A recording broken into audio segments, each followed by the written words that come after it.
When I was a teenager, it was normal to do your own motorbike or car maintenance repairs. It saved money and you learnt a lot. But today, with the modern engine's dependence on sophisticated computer technology, there is really very little one can do. Fuel injection, variable valve timing and electronic ignition are commonplace. And to fix most things, your engine needs to be plugged into a PC. Yacht engines, however, buck the trend towards computer dependence, and for a very good reason. When we're miles offshore, we cannot call for roadside assistance, and we only carry a limited set of tools and spares. So even the most modern inboard diesel engines are designed to depend more on mechanical rather than electronic systems. They're also engineered to operate in a harsh environment, and if properly maintained, are remarkably reliable. This short course aims to familiarise you with the marine diesel engine, demonstrate how to fix common problems, routine maintenance tasks, and discuss the spares and tools that should be carried. All engines are made up of a number of pistons that are contained in cylinders within the engine body or block. The pistons are also connected to a crankshaft. A controlled explosion of diesel fuel in each of the cylinders sends the pistons down the cylinders, which turns the crankshaft. At one end of the crankshaft is a flywheel that helps the engine maintain momentum. At the other is a gearbox that allows us to select forward, reverse or neutral, and transfers the movement of the crankshaft to the propeller, which drives the boat.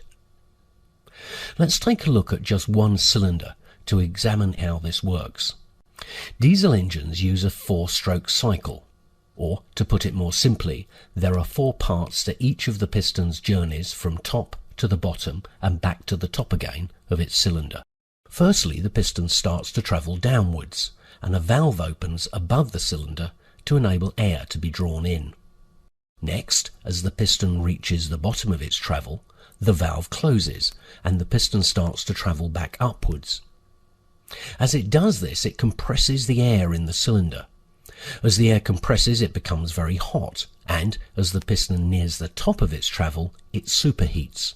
The third part of the process involves the injection into the top of the cylinder of a fine mist of diesel fuel. This is supplied at exactly the right time via an injector, which is a very fine nozzle. The mist of fuel meets the superheated air and causes an explosion. This drives the piston downwards again. Finally, as the piston reaches the bottom of its travel, another valve opens. The cylinder is now full of the gases left by the burnt fuel. These exhaust gases are pushed out through the opening created by the valve and are vented over the side of the boat. The sequence then begins again.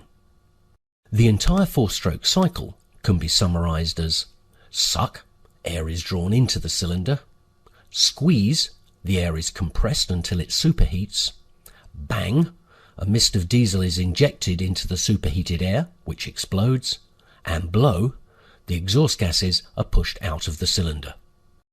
The 4-stroke cycle requires a number of elements to work properly.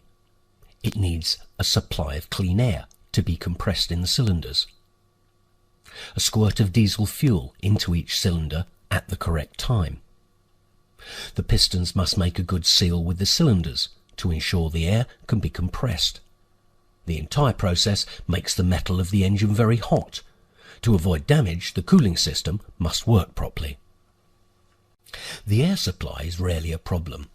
The marine environment is relatively clean. Problems do sometimes occur when the boat has been worked on, and sawdust or similar gets drawn into the air filter. This is easily opened and cleaned. Compression is also a rare problem, and is more a sign of a badly maintained engine. There is little one can do at sea if there are compression problems, as the engine normally needs to be removed from the boat. However, over 90% of all diesel engine problems are associated with either the fuel or cooling systems. Both of these can be fixed at sea, and lectures on each follow.